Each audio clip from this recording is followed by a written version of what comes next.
একটা হাদিসে এসেছে যে ইনশাআল্লাহ যখন কেউ বলে কোনো কাজ করার আগে তার ওই কাজটা সুসম্পন্ন করার দায়িত্ব আল্লাহ পাক নিজে নিয়ে নেন।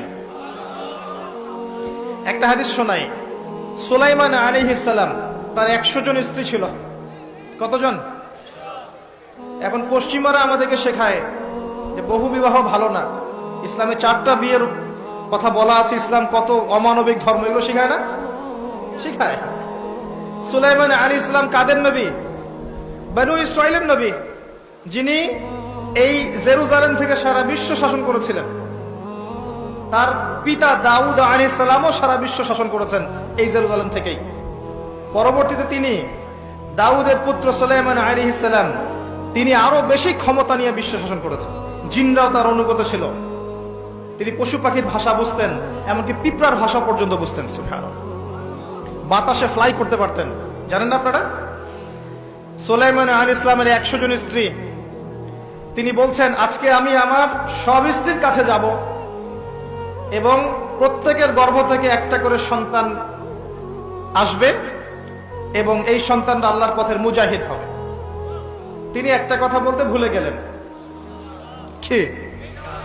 নবী সাল্লাল্লাহু আলাইহি ওয়াসাল্লাম বলছেন যে কোন স্ত্রী সন্তান জন্ম দেয়নি, একজন স্ত্রীর গর্ভে একটা সন্তান এসেছিল, সেটা আপনার প্রিম্যাচিউর, যেটাকে আমরা বলি প্রিম্যাচিউর বেবি, মানে হ্যাঁ বিকলাঙ্গ না শব্দটা, আসলে মানে ম্যাচিউর না, আমাদের মতো সুস্থ না, সুস্থ সবল না, এবং সেও পরবর্তীতে বাঁচেনি আর কি।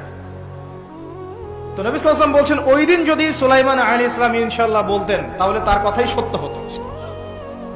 ইনশাআল্লাহ ক্ষমতা বুঝতে পারছেন? নবী করিম সাল্লাল্লাহু আলাইহি ওয়াসাল্লাম মক্কায় দিন প্রচার করছেন এবং তার বিরোধিতা করছে কাফের মুশরিক কুরাইশরা। তাদের কাছে ধর্মতাত্ত্বিক কোনো দলিল ছিল না। তারা দলিল খুঁজতে চলে গেল ইয়াসরিব, মদিনায়। মদিনায় ইহুদিরা থাকতো। সেখানে গিয়ে ইহুদিদেরকে জিজ্ঞাসা করছে আমাদেরকে এমন কিছু শিখিয়ে দাও যেটা দিয়ে আমরা মুহাম্মদ সাল্লাল্লাহু আলাইহি ওয়াসাল্লামকে চ্যালেঞ্জ করতে পারি। তখন ইহুদিরা শিখিয়ে দিল তাকে গিয়ে 3টা প্রশ্ন করবে। কয়টা প্রশ্ন? এই 3টা প্রশ্নের উত্তর যদি সে দিতে পারে নিঃসন্দেহে সে একজন নবী, কোনো সন্দেহ নাই। আর যদি এই 3টার উত্তর দিতে না পারে বুঝে নিবে সে মিথ্যাবাদী, সে নবী নয়।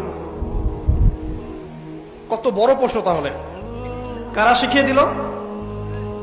ইহুদিরা। 1 নাম্বার, তাকে গিয়ে জিজ্ঞাসা করবে আসহাবুল কাহাফের কি হয়েছিল, গুহাবাসী যুবকদের কি হয়েছিল। 2 নাম্বার, তাকে গিয়ে জিজ্ঞাসা করবে যে যুলকারনাইন বাদশা, যে পৃথিবীর পূর্ব থেকে পশ্চিম পর্যন্ত শাসন করেছে, তার কি হয়েছিল। এবং 3 নাম্বার, তাকে জিজ্ঞাসা করবে আত্মা কাকে বলে, রূহ কাকে বলে। যদি উত্তর দিতে পারে সে নিঃসন্দেহে নবী, যদি না পারে বুঝে নিবে সে নবী নয়। তারা চলে আসলো। নবী সাল্লাল্লাহু আলাইহি ওয়াসাল্লাম কাবা ঘরের সামনে ছিলেন। তাকে জিজ্ঞাসা করলো, হে মুহাম্মদ সাল্লাল্লাহু আলাইহি ওয়াসাল্লাম, বলো তুমি যদি নবী হয়ে থাকো তাহলে বলো এই 3টার উত্তর কি। নবী করিম সাল্লাল্লাহু আলাইহি ওয়াসাল্লাম বললেন আগামীকাল এসো তোমাদেরকে বলে দিব। আগামীকাল এসো তোমাদেরকে বলে দিব। তিনি একটা শব্দ বলতে ভুলে গিয়েছিলেন। কি সেটা? ইনশাআল্লাহ। আল্লাহ পাক নবীদের ছোট ছোট ভুল ধরতেন। যে যত বড় মুমিন হবে তার ভুল তত বেশি দেখা হয়, তাই না? দেখবেন একজন মানুষ দিনের জন্য কিছুই করেনি সারা জীবন, তার পিছনে মানুষ ব্যস্ত হবে না। যে তার পুরো জীবন যৌবন দিনের জন্য ঢেলে দিচ্ছে তার পিছনে মানুষ লেগে থাকবে।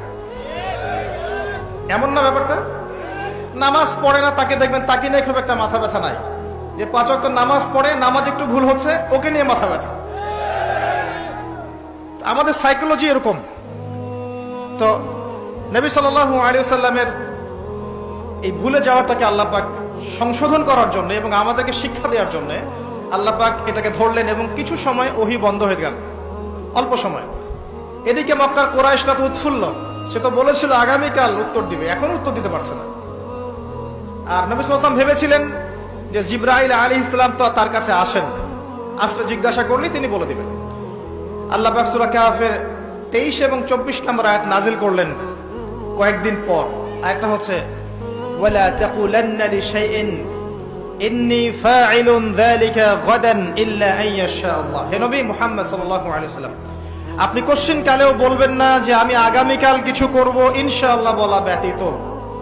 এই শিক্ষাটা কাকে দিচ্ছেন আল্লাহ পাক? শুধু তাকে না, আমাদেরকেও। কিয়ামত পর্যন্ত এই শিক্ষা থাকবে না? থাকবে। অতএব ইনশাআল্লাহ দিয়ে আপনি আল্লাহর অনুগত সভ্যতা এবং আল্লাহ বিরোধী সভ্যতাকে চিহ্নিত করতে পারবেন। আল্লাহ বিরোধী সভ্যতা কখনো ইনশাআল্লাহ বলে না। বলে? ওই নেটো কি ইনশাআল্লাহ বলে কখনো? জিউসরা বলে? পশ্চিমারা বলে? এবং ওদের ধাঁচে যারা নিজেদের মানসিকতা তৈরি করেছে এরাও